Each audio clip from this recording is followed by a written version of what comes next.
Welcome to the New Mexico Suncast. I'm Jim Williams with our special guest, Karina Armijo. She's the director of the New Mexico Outdoor Recreation Division. Karina, how are you? I'm well, thank you. So we were joking, but we weren't really, that you literally are our stress release. I love that. I think that's fantastic. Do you love your job? I do. It's great. I mean, I can't imagine, 30 years ago that I would have had this position, and, really getting people outside is it's a wonderful mission. Karina, you have a background in design, and I'm just fascinated with all the beauty in New Mexico. Are there too many subjects for you to come up with a design? Is there too many choices? Well, my degree in design was really problem solving. When people ask me, I remember my mom used to ask me, what is it that you do exactly?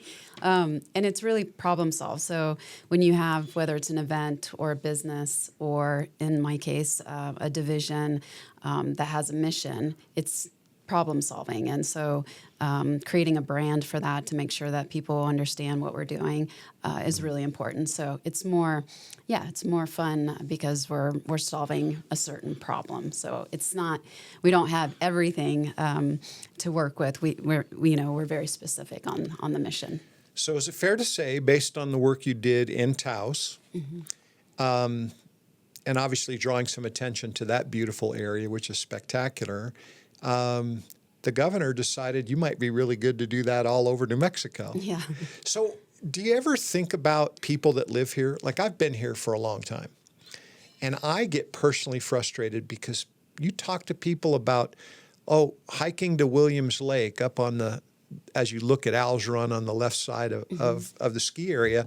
That's not a very long, rugged hike, but it's absolutely spectacularly beautiful. But most of the people you talk to don't even know that's there. Mm-hmm. Do I get frustrated? No, I don't get frustrated. I get excited. I'm excited.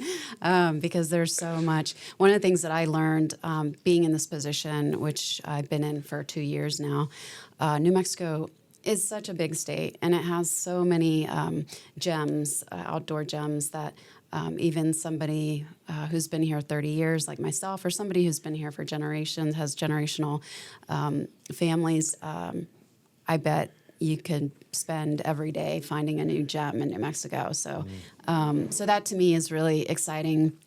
And then to be able to share that. So I picked up fly fishing a few years ago.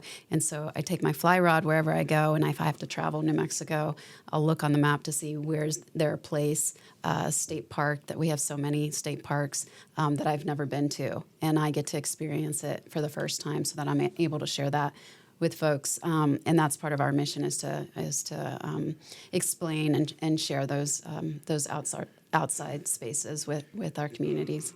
I'm a fly fisher person. 8 mile marker outside of Cuesta, so just north of Taos. Okay. It's a little place you can pull off the road, and you kind of hike down this wash, and you're in the box.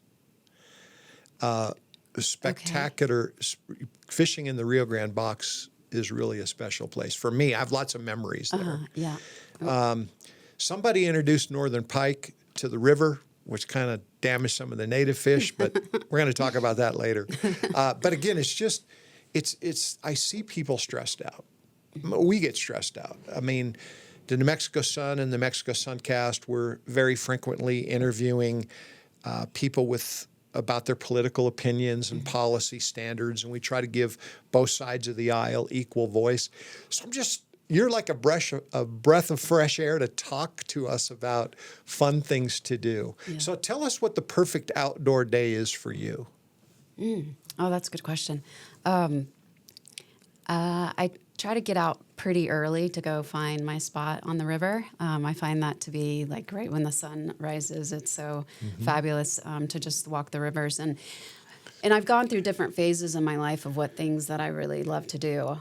When I learned how to ski at Taos Ski Valley, that was my thing for a decade or so. And By the way, if you learn how to ski at Taos, you can ski anywhere. You can ski anywhere. And I didn't realize that until I skied somewhere else. I always thought I was not that good because so many people who have been skiing since they were 2 on that mountain, I could never keep up with. But once I went somewhere else, I'm like, I'm pretty good. Yeah. So I went through different phases. I still ski, but I find walking rivers and going to places that are really hard to get to, so I can hike down with my rod and just spend the day and hours just go by like that. So that to me is a really wonderful time, and that's part of just slowing down, because I was a trail runner for a while, and it was about going fast, going long, going hard, trying to hit the mountaintop. But now, as I've gotten older, slowing down and fishing and seeing the rivers and the landscape differently has been really, really wonderful. So fishing, hiking, running.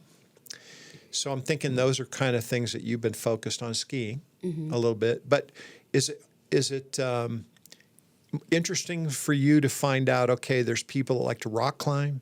There's people like mountain biking. Have you learned all about the various places to do that as well? Yeah, and because I came out here in my early 20s, I was able to really learn about a lot of different outdoor recreation. I've climbed, I've rafted, I've mountain biked, cross-country skiing, all those things I was introduced with making friends with people in those different outdoor recreation. So that was lovely. I just happened to really gravitate to things like the running and the fishing. But we have so many different outdoor recreation activities in New Mexico. So it's been wonderful to see the different groups and how they love the space. What are a few things that separate New Mexico outdoors from, say, Colorado or Arizona or... I would say what comes to mind to me is the multicultural aspect of New Mexico, with our tribes and pueblos, and also like our acequia culture and our land grant. We have so much of the living history here. So when you go to the outdoors, and we have 3 World Heritage sites, Taos Pueblo, Chaco Canyon, and Carlsbad Caverns. And all 3 of those places, outdoor recreation coincides with the history there as well. So I think that is what makes us very different. Obviously, we have so many different landscapes. I think a lot of people think about New Mexico and they think that it's just a desert, and when we tell them we have rivers and mountains and all these things, if they've never been here before, that's a surprise to them. And of course, you can find a hike that no one is on just down the street from one of the most populated hikes. And in some of our neighboring states, it's not like that, finding that special place that's quiet. So. Everywhere you go in New Mexico, do you have to get a chili fix? I do after a big hike, yes. Green chili cheeseburger is my go-to. Hey. After a big hike, so yeah. Do you have a best one of those that you can tell us about? I used to say this when I was the tourism director. It wouldn't be fair because I that's represent right. everyone. So as outdoor recreation, could I do that? There are a few, but yeah, I would just say green chili cheeseburger, and then I don't think you could go wrong with many places all over New Mexico. I'd be interested for you to contrast the amazing mountains of Taos, pretty rugged area. Mm-hmm. You mentioned Carlsbad. Mm-hmm. Carlsbad, just to be honest, looks like the moon. Yeah. I mean, there's no trees, there's nothing. But when you start to descend into the cave, that is, I don't think there's another thing I've ever seen that's quite like it. Yeah. And I don't think many New Mexicans, shouldn't 90% of us have gone to all these places? Yeah. It's pretty amazing. I think for me, I think I took for granted northern New Mexico, and it wasn't until the pandemic where we kind of stuck within our own spaces that I was able to experience more of New Mexico than I'd ever had. So White Sands is amazing. Las Cruces area, wonderful. And then through this job, I've been able to go to like the Boot Heel area and see the small communities there and how they really embrace outdoor recreation. So all corners of the state, all different landscapes. It's pretty amazing. That's great. It's great to get to know you a little bit. Tell us about the Outdoor Recreation Division and what you do. Yeah, the Outdoor Recreation Division was created in 2019. And what was so wonderful about the creation of this office was I think there were only 8 offices, state offices at the time. So there was this new movement of offices. And there were some folks that really were very aware that there were a lot of our young folks, our young youth that didn't get access to the outdoors, that there was a real disconnect there. And they came together and had this idea about an outdoor equity fund. So when they lobbied for that with legislators and got community together, it was a really wonderful grassroots effort. They created an outdoor equity fund and the Outdoor Recreation Division at the same time through one piece of legislation. And so the office, one of the objectives and the mission of the office is to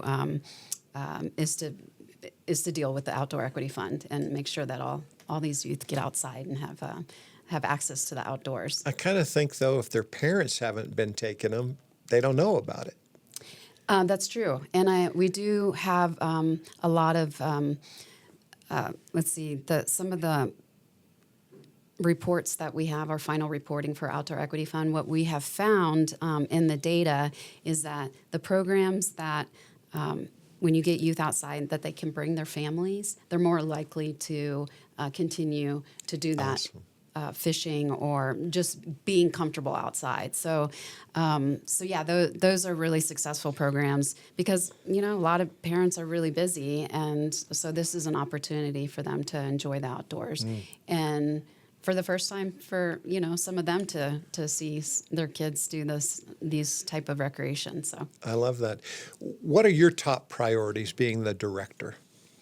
Well, we have obviously the Outdoor Equity Fund. We also have the Outdoor Recreation Trails Plus program. So 2 really significant programs that not only get youth outside and have a workforce component, but then the Trails Plus is really investing in our infrastructure in our communities. And that's really, really important, right? We want to have maintained trails. We want to have trails that are accessible to everyone, whether it's adapted bike trails or we have horse trails and we have parking lots we need to fix and bathrooms we need to build. And we work closely with the public land management, the BLM and the Forest Service to try to support their staff in order to make sure that the outdoor infrastructure is good. And it helps with the economic impact of the community. These gateway communities really rely on outdoor recreation, so we want to make sure that we're supporting that. So those 2 are really significant, and I think that helps with the economic development of those areas all over the state. Do you have regular citizens, hikers, for example, that are volunteering to help you maintain trails and do things like that? Yeah, we support several programs that encourage volunteers. Like there's one nonprofit up north that we supported with a grant that basically expanded their Adopt a Trail program. I'm not sure if you're familiar with Adopt a Trail. I'm not, but love to hear about it. Yeah, so if it's an organization, a company, business, a bank, whoever wants to adopt a trail, they go through, their staff goes out and learns what it means to actually maintain a trail. You'll get a sign there that says, so-and-so bank or whoever adopted this trail. And what we found was by this specific organization has increased the amount of people coming out and adopting a trail significantly. So there's a sense of pride and ownership. But there needs to be that outreach, that connection to community, because perhaps you work somewhere and you didn't know that you could be part of this. And when it's done with an organization, you're more likely to have that community to go out there and maintain a trail. Do you want people that may be watching us right now to be able to contact your office about stuff like this? Oh, sure. And we have a newsletter that goes out twice a month. And in there's a list of volunteer opportunities. And how do people register to receive the newsletter? You go to nmoutside.com, and it should be right front and center on how to sign up for the newsletter. And we get a great response on our newsletter because it has a lot of really relevant information for people like who want to volunteer in the outdoors. Yeah, yeah. And you've mentioned it a couple times that there's a really positive economic impact, especially to smaller communities near some of these outdoor recreation spots. Is that something that you quantify? Does the state provide you with data about that? Yeah, so the difference between where the Outdoor Recreation Division lives, the office in our state versus other states, is that we live under Economic Development Department. Some states, their division will live under, or their office will live under tourism or under natural resources. It was very specific to put it under economic development because we wanted not to look at outdoor recreation just for visitors who come here and spend money, but also for our communities and looking at how we can support small businesses that are outdoor recreation related, whether they're manufacturing or a bike shop, bike mechanic, or tour operator. So we gather data from all different places. I would love to do a very comprehensive statewide data, but most of our data comes from the federal government with the BEA reporting that shows that the economic impact for outdoor rec in the state of New Mexico is 3.1 or 3.2. I think it's $3.1 billion. So 2.1 of our GDP. So we keep up with that. And then we also look at some of our communities that have done economic impact reports specific to how many people come out to this trail. I think McKinley County did one recently, and to their surprise, 80% of the folks were actual residents, 20% were visitors. But of those 20% of visitors, millions of dollars were coming in from the spend of those visitors. So it was offsetting the maintenance costs of those trails. So that's, to me, a really wonderful story because some people, think about over tourism on some of our trails, but there are some trails that it's like the perfect formula, if you know that your residents are using it, but you also know that it's also welcoming to visitors and they're spending the money, so it's not like off balance. So I'm going to make a statement that probably nobody cares what I think, but the trails that are used are the trails that are a mile long that you can walk in 15 minutes. The trails that are a little challenged, that are most beautiful, that you need to spend a day, those aren't overused. Yeah. Because it requires some conditioning. When you go for a walk in Taos, you're at 8,000 plus feet. So you better be in a little bit of shape and you better dress for all kinds of different weather conditions, even in the middle of the summer. Yeah. And so, but I think that's really neat, that agency, and you'll kind of connect people. I want to give the website one more time. nmoutside.com. nmoutside.com. I can't read my own writing. No, but it sounds like there's a lot of great information there. Yeah. What kind of projects are you looking at that kind of need? Is the season for doing those projects kind of over and you only do them in the summer? How does that all work? Oh, well, if you're talking about our grant programs, those are year round. Yeah. We have 2 rounds of the Trails Plus. And those are, some of them are significant, big projects, $500,000 that we provide to build a skate park or a bike park or. So those aren't necessarily out in the wilderness. Those are maybe on the edge of the city or in key places near a park. Yeah, I want to emphasize that, our mission is to get all New Mexicans outside, and outside in nature, meaning it could be a park. It could be just a walk around a park, or it doesn't have to be epic. Being from Taos or living in Taos for so long, everything felt epic. But what I realized is that just being in nature, whether it's just a loop around your park or something very simple, is good for your health and mental well-being. It's good for socializing with family. It's good to learn, what it means to just breathe some fresh air. So we have all different levels, and so yeah, when we talk about trails, like for example, one of the big projects that we just funded and had a ribbon cutting for was the water feature at the city of Farmington on the Animas River, and so basically you can surf in this water wow. mechanized water wave, and what's cool about it, it sits in front of the visitor center, so visitors who stop by could watch, or they could get a surfboard and try it themselves. And they can watch locals who live there surfing, and it's along the river walkway. So that, to me, it's not necessarily a hike up a big mountain, but it is getting outside, and it's, allowing yourself to be connected to water and nature and all that kind of stuff. And it's an economic driver. There's a lot of educators now that think that if we remove these from the classroom, the kids will have more success. What do you think about banning these in the outdoors in New Mexico? Yeah, well, there is something to say when you're walking on a trail and you hear somebody having taking a phone call. But I will say that the cameras are really cool. The cameras are really cool. Yeah. I mean, I would bet that you have a library based on what you do of taking pictures. And it's amazing what the cell phones do in the way. How do you take all this imagery and everything and sell New Mexico and people to come here and enjoy the outdoors? Well, we work closely with the tourism department because that's really they're a whole different department, and they do a really great job of selling New Mexico. So we work with them a little bit with imagery and just making sure that all of New Mexico is getting some love because it's so diverse.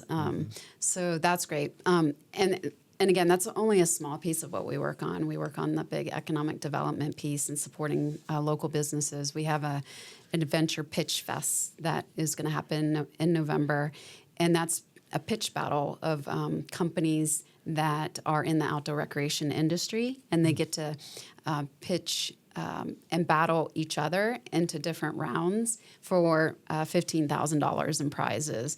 So it's a fun event to let the community know that outdoor recreation is not only a great industry in our state, but also it's fun. It's fun to see not just getting outdoors, but seeing all of the folks that are creating amazing things and making fly rods or sleeping bags, and small companies here in New Mexico that really are vibrant to the outdoor recreation industry. What are you most proud of working with the Outdoor Recreation Division? Well, in the last 2 years, because of my background in design, we really focused on marketing, making sure that everybody knew about our program. So that's what we're doing constantly. But I want to see, we have a map on our website, and I'm outside, and it shows the breadth of all of the grants that we've supported, all the programs we've supported across the state, and little red dots everywhere. And so I'm really proud that we were able to hit almost every county in the state. We have a couple left, but it's really important for us to say that when we are supporting outdoor recreation, that we're supporting it all four corners of the state, in rural communities, tribal communities, and urban communities, because we think that we're investing in youth getting outside. We're investing in these communities, and especially the gateway communities. We're investing in the health, in our future of our stewards, our future stewards and conservationists and so forth. And I'm proud of all of that. So, yeah. And I think New Mexico should be very proud. I love that. Let me ask you about your vision moving forward. Well, I would love in 5 or 10 years to know that the adults that are going into the workforce had an opportunity that changed their perspective participating in an outdoor equity funded program. I want to hear more about those life-changing experiences that when I was in the 4th grade, I learned how to cycle in my school because of this program. And when we we create those memorable experiences. And I've heard, even like we're in year 6 of Outdoor Equity Fund, you hear about those stories with kids who are now, getting ready to go into college and how that changed them, and being able to speak about the outdoors and becoming, a biologist someday, or a conservationist, or a leader, and maybe becoming a elected official. And having that connection to the outdoors is going to mean something significantly when there are bills coming up or things coming up, when they prioritize our land, our water, and our outdoors. How do you balance using the outdoors with environmental preservation? Is that a hard thing? I don't think so. I think it's most of the people that I've met through doing this work are conservationists. They may be building something in the outdoor rec world, or have a business where they're getting people outside. They're teaching them about the outdoors, and to me, that's being a conservationist as I much love as that. it's just another way of being a conservationist, I think. So no, I think, I think we're doing okay. If you could secure one new investment or an initiative for your department, what would it be? I mean, is there a big project that you need some funds for that you'd like to see come in? Well, I think New Mexico has done a really nice job with the 2 programs that we have, and I would love to see them grow. I want to, thank the legislators and the community that was involved in advocating for the Land of Enchantment Legacy Fund. We've been able to get funding from that. This was the first year, or we're going into the second year of distribution of that fund. That makes these programs sustainable. We would love to see an increase in that a little bit. So, a lot.